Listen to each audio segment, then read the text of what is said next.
Hey everyone, कैसे हो आप लोग। मैं आपका स्वागत करती हूँ मेरे यूट्यूब चैनल पे जिसका नाम है 24 बायोलॉजी। मैं हूँ निधि मित्तल।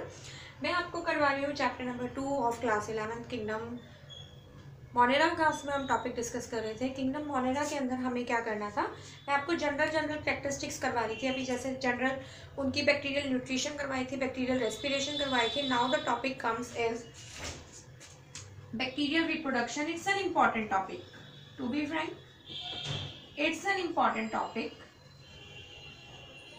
रिप्रोडक्शन का मतलब क्या होता है? रिप्रोडक्शन का मतलब होता है प्रोड्यूसिंग यंग वंस, अपने जैसों को ही प्रोड्यूस करना, ऑफ सेम काइंड। ये सबको पता है। अपने जैसों को ही जब प्रोड्यूस करा जाता है तो उसे हम जनरली बोल देते हैं रिप्रोडक्शन। रिप्रोडक्शन हमने भैया पढ़ी है, दो टाइप की पढ़ी है आप लोगों ने। एक पढ़ी है एसेक्सुअल टाइप की रिप्रोडक्शन पढ़ी हुई है, और दूसरी सेक्सुअल। जनरल में हमने यही सब करा हुआ है कि एसेक्सुअल रिप्रोडक्शन क्या है और सेक्सुअल रिप्रोडक्शन क्या है, यही सब पढ़ा हुआ है। मैंने जो प्रीवियस वीडियोस है उसमें करवाया भी हुआ है कि एसेक्सुअल रिप्रोडक्शन का मतलब होता है फ्यूजन ऑफ गैमीट्स, और asexual रिप्रोडक्शन में there is no fusion of gamete will take place. कोई भी गैमीट्स की फ्यूजन नहीं होती है। ओके जी। तो अब बैक्टीरिया क्या करता है? पहली बात तो बेचारा प्रोकैरियोट है, सिंगल सेल है, तो मेनली क्या करता है, एसेक्सुअल टाइप की रिप्रोडक्शन ही शो करता है। बट ये सेक्सुअल टाइप की रिप्रोडक्शन भी मैंने बोला ना आपको कि इनके पास तो बहुत टाइम था अपने आप को ग्रो करवाने का, अपने आप में चेंज लेकर आने का। इतना ज़्यादा चेंज किया इन्होंने अपने आप में कि इनको अपनी रिप्रोडक्शन के मोड भी तीन रिप्रोडक्शन के मोड इन्होंने यूज करे विद टाइम। ठीक है, जिसमें से सबसे पहला जो मोड ऑफ रिप्रोडक्शन था इन्होंने कैसे करा था वो हम सब ने पढ़ा हुआ है, बहुत ही आराम से हमने पढ़ा हुआ है उसे 10th में। बड़ा अच्छा सा टॉपिक है बाइनरी फिजन। तीन तरीके से होती है इनमें। पहली हो गई फिजन, ठीक है जी। दूसरी हो गई ट्रांसफॉर्मेशन,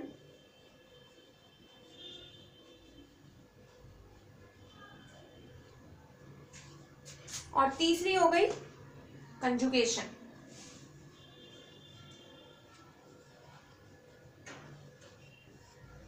पहली हो गई आपके पास फिजन, दूसरी हो गई हमारे पास ट्रांसफॉर्मेशन, और तीसरी हो गई हमारे पास कंजुगेशन।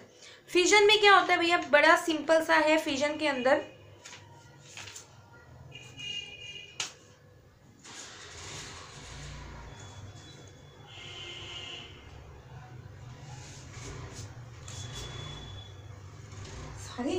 फिजन के अंदर क्या होता है, मेनली आप लोगों ने पढ़ा है कि एक सेल है, ये इसका क्रोमोसोमल डीएनए है सर्कुलर सा, ठीक है। ये इसका क्रोमोसोमल डीएनए सपोज मैंने बना दिया, और ये क्रोमोसोमल डीएनए को क्या करेगा, डबल करेगा। ये डबल कर दिया, और उसके बाद ये आखिर में 2 डॉटर सेल में कन्वर्ट हो जाएगा। ठीक है, तो भैया इसको मैंने 2 डॉटर सेल क्यों बोला, मैंने इसको सन सेल या सन न्यूक्लियाई या क्यों नहीं बोला, मैंने इन्हें डॉटर न्यूक्लियाई ही क्यों बोला, उसका रीजन ये है क्योंकि भैया ये भी क्या है, आगे जाके 2 प्रोड्यूस करेंगे, ये भी आगे जाके 2 प्रोड्यूस करेंगे। तो एवरी टाइम जो फीमेल होगी वही क्या करेगी, रिप्रोडक्शन की कैपेसिटी का शो करती है, इसलिए हमने इसको सन ना बोल के हमने इसको डॉटर न्यूक्लियाई या डॉटर सेल्स बोल दिया सिंपली, और कुछ नहीं है इसके पीछे। ठीक है, बाइनरी फिजन बहुत ही सिंपल सा है कि एक बैक्टीरिया क्या करता है, अपने ही अंदर के क्रोमोसोम को या जो भी उसका सर्कुलर क्रोमोसोमल मटेरियल है उसको क्या करेगा, रेप्लिकेट करके कॉपी बनाएगा। रेप्लिकेट का मतलब क्या होता है, कॉपी बनाना या उसकी फोटोकॉपी करना, डबल करना उसको। तो ये उसको डबल कर लेगा, उसके बाद ये सेल बीच में से डिवाइड हो जाएगा, ठीक है, और उसके बाद ये क्या होंगे, 2 डॉटर न्यूक्लियाई में कन्वर्ट हो जाएंगे। बड़ा सिंपल सा प्रोसीजर है, ये है आपका बाइनरी फिजन का प्रोसीजर। ठीक है, और ये बाइनरी फिजन बेसिकली होती किसकी वजह से है, मीजोसोम की वजह से। मीजोसोम का काम क्या होता है, मीजोसोम एक ऐसा सा स्ट्रक्चर पढ़ाया था आपको बैक्टीरिया के सेल में, एक ऐसा सा अंदर की फोल्डिंग थी, इसके साथ हमारा क्रोमोसोमल डीएनए मैच कर रहा था, यही रिस्पॉन्सिबल होता है इसकी कॉपी बनाने के लिए। यही क्या करता है, इसकी एक और कॉपी बना देता है, और उसके बाद ये इसमें बीच में सेपरेशन करवा देता है। दैट मीन्स कॉपी करवाने का डीएनए का, कॉपी ऑफ डीएनए, डीएनए की कॉपी करने को बोलते हैं रेप्लिकेशन, और उसके बाद उसकी सेपरेशन करवाने का काम भी किसका होता है, मीजोजोम का होता है। तो ये तो सिंपल सी हो गई आपकी बाइनरी फिशन। उसके बाद बारी आ जाती है आपके पास एंडोस्पोर फॉर्मेशन। मैंने यहाँ गलत लिख दिया, यहाँ पे आएगा एंडोस्पोर फॉर्मेशन,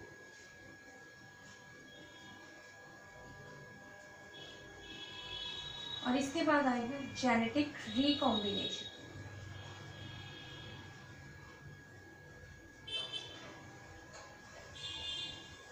थोड़ा माइंड में स्किप हो गया आज, ठीक है। फिजन समझ में आ गया कि जब एक सेल जो होता है वो डिवाइड होकर 2 कॉपीज बना देता है तो उसको हम क्या बोल देते हैं, डॉटर न्यूक्लियाई, और हो गई simple fission.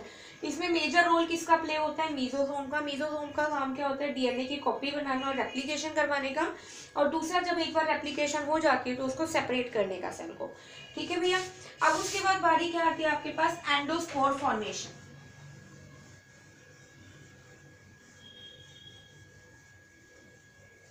Endospore formation basically देखा जाए तो रिप्रोडक्शन का पार्ट नहीं है, ये एक तरह से प्रिजर्वेशन का पार्ट है, यानी कि बचा के रखने का पार्ट है एंडोस्पर्म फॉर्मेशन।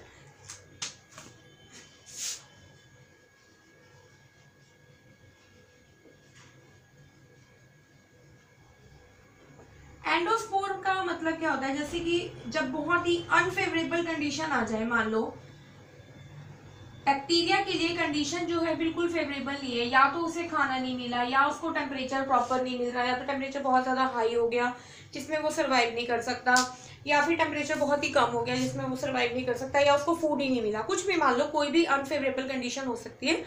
अब अगर हमें खाना पीना नहीं मिलेगा तो हम क्या करेंगे, कुछ टाइम बाद हम बिल्कुल बेड पे लेट जाएंगे और उसके बाद ग्लूकोज चढ़ाने की नौबत आ जाएगी। दैट मीन्स हम लोगों की ये अडेप्टेशन है, हम लोग सिर्फ इतना कर सकते हैं। लेकिन ये जो बैक्टीरिया है ये एडवर्स कंडीशन है, फिर डॉक्टर के पास तो जाने से रहेगी, भैया मेरा इलाज कर दो, मुझे ठीक कर दो। डॉक्टर कहेगा नहीं जी हम तो करते नहीं, क्योंकि तुम औरों को बीमार करते हो इसलिए हम तुम्हारा इलाज नहीं करेंगे, ठीक है। आप भी ऐसे ही कहो। आज मेरी तबीयत थोड़ी ठीक नहीं है वैसे, बट सो ये आवाज़ थोड़ी सी ऐसी हो रही है मेरी। अनफेवरेबल कंडीशन के टाइम पे एंडोस्पोर फॉर्मेशन होती है। बेसिकली क्या होता है, ये जो आपका बैक्टीरिया है जब फेवरेबल कंडीशन नहीं मिलती तो ये सोचता है कि अब मैं क्या करूं। ये बेचारा थिंकिंग कैपेसिटी में आ गया। कैसे है वो व्हाट्सएप का ऐसा सा इमोजी सोचने वाला, पता नहीं हाथ भी ऐसा सही बना देते, ठीक है। वो बेचारा सोचने लग गया कि अब मैं क्या करूं, मैंने ऐसा क्या करूं कि मैं थोड़ा सा बच सकूं, अपने आप को बचा सकूं किसी तरीके से। तो फिर ये सोचते हैं कि चल ठीक है, पागल बनाते हैं मौसम को, हमारी अनफेवरेबल कंडीशन को थोड़ा सा पागल बनाते हैं, थोड़ा सा चालूपना दिखाते हैं।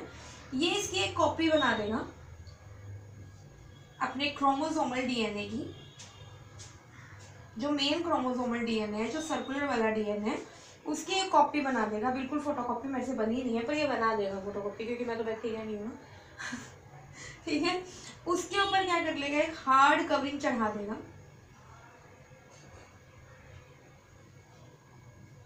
बहुत ही 3-4 लेयर की हार्ड कवरिंग चढ़ा देगा, ठीक है, जिसे हम बोलते हैं सिस्ट। इसे आप सिस्ट बोलते हो हार्ड कवरिंग को, इसने उसके ऊपर हार्ड कवरिंग चढ़ा दी। अब ये सिस्ट जो है ना 100 सालों तक तो आराम से जिंदा रह सकता है। सिस्ट के अंदर बैक्टीरिया जो है ना बिल्कुल सेफ है। जितना मर्जी तुम टेम्परेचर बढ़ा लो, जितना मर्जी तुम प्रेशर बढ़ा लो, जितना मर्जी तुम उसे खाना ना दो, जितनी मर्जी उसकी भूख हड़ताल करवा लो, लेकिन वो संन्यास लेके बैठ चुका है इस टाइम पे, ठीक है। वो अपनी घोर तपस्या में है। अब वो क्या करेगा, 100 साल तक या 100 साल से भी ज़्यादा तक वो आराम से सर्वाइव कर सकता है। और 100 साल बाद मान लो अगर कंडीशन ठीक हो गई, ये वाला तो मर जाता है, ये तो डेड हो जाएगा, ये तो खत्म। लेकिन 100 साल के बाद अगर कंडीशन ठीक हो जाती है सपोज, या उससे ज़्यादा टाइम भी, 100 साल तो मैं ऐसे ही लेके चल रही हूँ, आप कितने भी साल ले सकते हो, हज़ारों साल भी ले सकते हो, ठीक है। तो 100 साल बाद अगर सपोज की कंडीशन ठीक हो जाती है, ये सिस्ट क्या करेगा, इमीडिएटली इस कवरिंग को तोड़ेगा।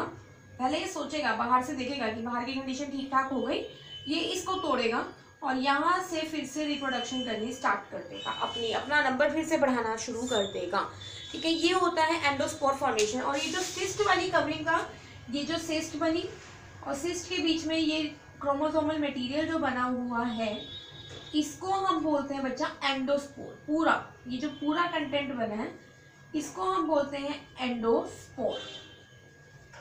बाहर वाली कवरिंग इज सिस्ट, अंदर वाला मटेरियल इज क्रोमोसोमल डीएनए, और जो पूरा होल स्ट्रक्चर है that is the endospore. Clear हो गया आपको एंडोस्पोर फॉर्मेशन भी। अब बारी आ जाती है आपके पास जेनेटिक रिकॉम्बिनेशन। सी जेनेटिक रिकॉम्बिनेशन किसे बोलते हैं? जेनेटिक का मतलब क्या होता है? जेनेटिक से भैया हमारा सीधा सीधा मतलब होता है डीएनए हमारा या आरएनए, जिसका भी जो जेनेटिक मटेरियल है।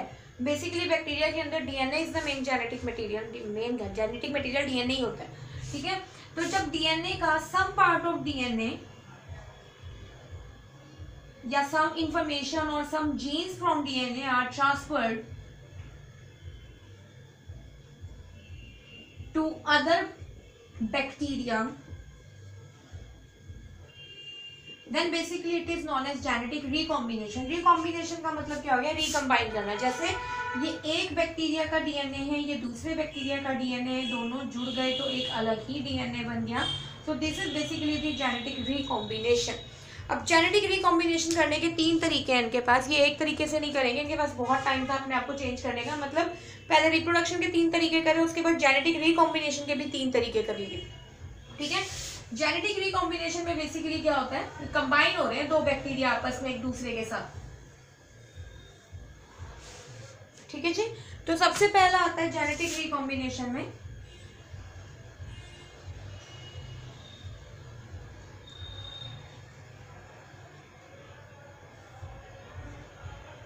Transfer,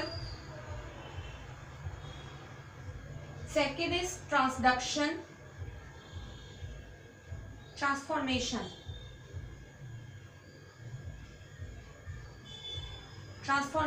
transduction, and third one is genetic या simple conjugation, you can say that simple conjugation। 3 हो गए, पहली हो गई ट्रांसफॉर्मेशन, दूसरी हो गई ट्रांसडक्शन और तीसरी हो गई कंजुगेशन, ठीक है। अब देखो ट्रांसफॉर्मेशन के अंदर क्या होता है, ये है बाय लक, किस्मत ने साथ दे दिया तो ट्रांसफॉर्मेशन हो जाएगी। अब इसमें क्या होता है, देखो कि कोई एक बैक्टीरिया है, ये मरने की कगार पे आ चुका है, इसकी जिंदगी की आखिरी सांसें चल रही है, अब ये इसके अलावा जी नहीं पाएगा। तो ये बेचारा बहुत दुखी है, रो रहा है, और इसका जेनेटिक मटेरियल या छोड़ो किसी का भी जेनेटिक मटेरियल क्रोमोसोम है, ये बाहर एनवायरनमेंट में फैल गया। छोटा नहीं होता है, बहुत बड़ा होता है, ठीक है। ये बाहर एनवायरनमेंट में फैल गया, यहाँ दूसरा बैक्टीरिया घूम रहा है, पता नहीं मैं बैक्टीरिया की जगह अमीबा बना दूं। यहाँ दूसरा बैक्टीरिया घूम रहा है, इसके पास अपना जेनेटिक मटेरियल है, ये मीजोसोम है। ये इमीडिएटली क्या करेगा, इसको पता चलेगा हाँ इसके पास कुछ है, यहाँ पर कुछ जेनेटिक मटेरियल पड़ा है, तो क्यों ना मैं इस अपॉर्चुनिटी को ग्रैब करूं और मैं इस बैक्टीरिया को, इस क्रोमोसोम को अपने अंदर ले लूं, अपने अंदर संभालूं और अपने डीएनए को चेंज कर लूं थोड़ा सा। तो ये क्या करता है, इस डीएनए को रिसीव करता है, ये डीएनए इसके पास चला जाता है, यानी कि ट्रांसफर हो गया, ट्रांसफॉर्मेशन हो गया। ट्रांसफर होने के बाद इस डीएनए के अंदर चेंज आएगा, ठीक है। चेंज इन द सेंस इसका ये जो डीएनए है ये कुछ अलग ही फॉर्म में कन्वर्ट हो जाएगा, क्योंकि पुराने डीएनए के साथ दूसरे बैक्टीरिया का थोड़ा सा नया डीएनए ऐड हो गया। तो वो नए डीएनए में इसकी कंडीशन कुछ और थी, इस दुखी बेचारे की, ये तो मर आ गया, और इसकी कंडीशन कुछ और थी, ये बहुत खुश है, इसको तो और दूसरा डीएनए मिला। इसकी तो स्माइल इतनी लंबी जा रही है कि हाँ मुझे तो दूसरा डीएनए मिल गया, मैं दोनों को कंबाइन करके कुछ हाइब्रिड सा करके, मिक्स सा करके एक नया सा डीएनए बनाऊंगा और फिर मेरी एक नई सी प्रजाति आएगी, मैं कुछ अच्छी कंडीशन में अपने आप को सर्वाइव करवा पाऊंगा, ठीक है। तो ये क्या हो गया, एक तरह से ट्रांसफॉर्मेशन बाय लक, एटमॉस्फेयर में पड़ा मिला तो रिसीव कर लिया। ये खाली बैक्टीरिया का नहीं करेगा, ये कोई भी क्रोमोसोमल डीएनए मिलेगा ना इसको प्रोकैरियोट का, ये उसको ही रिसीव कर लेगा। बहुत बड़ा बुक है, ठीक है। तो ये हो गई बाय लक। उसके बाद आ जाती है ट्रांसडक्शन। ट्रांसडक्शन बाय लक नहीं होती है, ये होती है, ट्रांसफर होता है इसमें भी डीएनए प्रॉपर उसी तरीके से होता है, लेकिन इसके लिए किसी एक एजेंट की जरूरत पड़ती है और उस एजेंट का नाम है बाय वायरस। लो वायरस ने इनको भी नहीं छोड़ा, वायरस ने प्लांट्स को नुकसान पहुंचाया, एनिमल्स को पहुंचाया, भाई इनको बैक्टीरिया को भी नहीं छोड़ा। वायरस जो है बैक्टीरिया पे भी अटैक करके बैठ के, ठीक है। और उस बैक्टीरिया को क्या बोलेंगे, जो वायरस से इन्फेक्टेड होगा वो होगा bacteriophage. Bacteriophage is basically bacteria infected with virus, virus से इन्फेक्ट हो चुका है बैक्टीरिया और उसको हम बोल देंगे बैक्टीरियोफाज। ये थोड़ा थोड़ा बनता है तुम्हारी बेंजीन रिंग जैसा। नहीं, मैं सच में बेंजीन रिंग बना रही थी, बेंजीन रिंग नहीं बना रही प्रॉपर, बस साइक्लोसा बना दिया आपने एक स्ट्रक्चर, साइक्लोहेक्सेन। ये इसकी टांगे सी बना दी, ठीक है। ये हो गया इसका हेड, ये हो गई इसकी नेक और ये हो गई इसकी टेल। यस, ये यहाँ से पकड़ता है, अपने पंजों से आता है चलता हुआ, बैक्टीरिया के ऊपर ऐसे जकड़ लेता है और बैक्टीरिया पे अटैक करना शुरू कर देता है, ठीक है। और बीच में होता है इसका अपना जेनेटिक मटेरियल और इसका जेनेटिक मटेरियल होता है डीएनए। इसके जेनेटिक मटेरियल को बोलोगे आप डीएनए, बट क्योंकि वायरस का जेनेटिक मटेरियल है तो बोलेंगे वायरल डीएनए। वो खबरें फैलने वाली वायरल नहीं है, this is the basically the viral DNA, क्योंकि ये वायरस का डीएनए। अब देखो होता कैसे काम है, वायरस की वजह से हो रहा है। वायरस जी क्या करेंगे, कोई एक बैक्टीरिया पड़ा है, उसका मन कर गया उसको अटैक करने का, वो उस पर अटैक करेगा वायरस। ये एक जेनेटिक मटेरियल है, मैं कुछ और नहीं बना रही। यहाँ पे बैक्टीरिया फाज आएगा, बच्चे बुला रहे हैं बाहर खेलने के लिए एक दूसरे को, ठीक है, कोई बात नहीं, नेवर माइंड। ये है डीएनए, ये बैक्टीरियल डीएनए, इसको मैं बी डीएनए लिख रही हूँ और ये वी डीएनए हो गया। ये बैक्टीरियल डीएनए इसके अंदर इंसर्ट होगा, ऐसे आ जाएगा, ठीक है, ठीक है। ये bacterial DNA, viral DNA, bacteriophage अपना डीएनए इसके अंदर पहुंचा देगा, इसे हम बोलेंगे वायरल डीएनए। अब ये वायरल डीएनए क्या करेगा, छोटे छोटे से इस पूरी बॉडी को यूज करेगा। अभी इसको कुछ नहीं नुकसान पहुंचा रहा ये बाय लक, लेकिन इसकी पूरी बॉडी को यूज करके अपने छोटे छोटे से न्यू बेबी से बैक्टीरियोफाज बना देगा। ये हो गया बेबी बैक्टीरियोफाज बना दिया इसने, क्योंकि वायरस का काम है हमारे डीएनए को यूज करना या फिर किसी भी बैक्टीरिया के डीएनए को यूज करना, तो ये इसके डीएनए को यूज कर रहा है।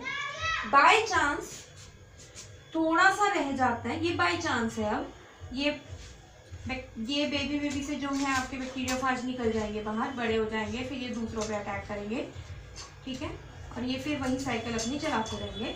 लेकिन कुछ एक जो है,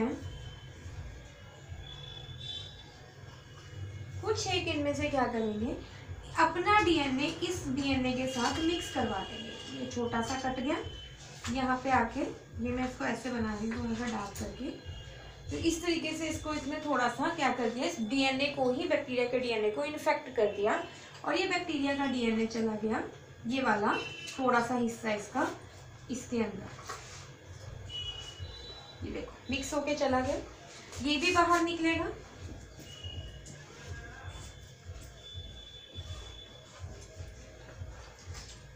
ये मैं ऊपर डार्क बना रही हूँ। अब ये जाके दूसरे बैक्टीरिया पे इन्फेक्ट करेगा और दूसरे बैक्टीरिया को अपना ये वाला डीएनए दे देगा, यानी कि एक इसका आधा हिस्सा वायरल डीएनए का है और आधा हिस्सा बैक्टीरियल डीएनए का है। अब जब ये दूसरे बैक्टीरिया के अंदर जाएगा तो दूसरे बैक्टीरिया के अंदर क्या होगा, वायरल डीएनए भी आ जाएगा और बैक्टीरियल डीएनए भी आ जाएगा, यानी कि बैक्टीरिया का डीएनए, मेनली हमारे पास जेनेटिक रिकॉम्बिनेशन है क्या, डीएनए का कुछ हिस्सा या पूरा डीएनए ट्रांसफर करना। इस केस में क्या हुआ कि पूरा डीएनए तो ट्रांसफर नहीं हुआ, पर डीएनए का कुछ हिस्सा, बैक्टीरिया के डीएनए का कुछ हिस्सा आके ट्रांसफर हो गया हमारे दूसरे वाले बैक्टीरिया के अंदर। तो इसे हमने क्या बोल दिया, किसकी मदद से हुआ, वायरस की वजह से और बैक्टीरियोफाज की वजह से। तो इसको हमने बोल दिया कि ये हमारी ट्रांसडक्शन है, क्योंकि इसमें हमें किसी एजेंट की जरूरत पड़ी है। क्लियर हो गया। इसके बाद एक थर्ड बचता है जेनेटिक कंजुगेशन।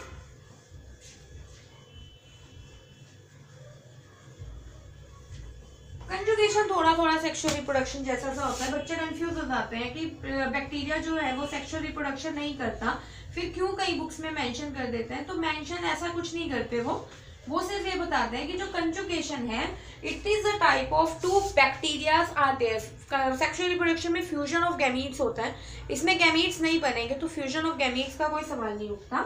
इसमें क्या होता है, एक डोनर होता है और एक रिसीवर होता है। डोनर को हम सिंबलाइज करते हैं प्लस से और रिसीवर को हम सिंबलाइज करते हैं माइनस से, क्योंकि रिसीवर डोनर कौन होगा, जिसके पास कुछ ज्यादा होगा वो दे देगा, तो वो डोनर होगा, तो उसके पास प्लस हो गया। और रिसीवर हमेशा लैक वाला ही क्या होता है, वो रिसीवर होता है, तो उसके पास हमेशा क्या होगा, माइनस होगा।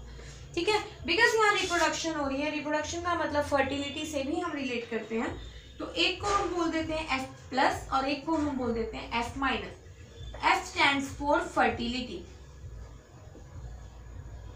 here F stands for fertility। एक बैक्टीरिया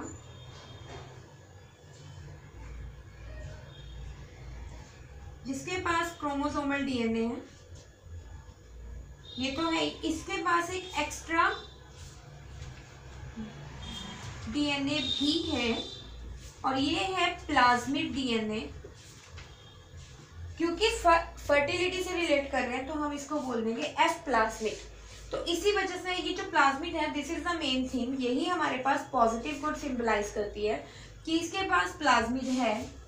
और ये जो दूसरा बैक्टीरिया है, इसके पास सिर्फ क्रोमोसोमल डीएनए है, इसके पास प्लाज्मिड नहीं है, एफ प्लाज्मिड नहीं है इसके पास। तो यहाँ पर क्या है, एक स्ट्रक्चर है और इस स्ट्रक्चर का नाम है पिल्लाई या पाइलस।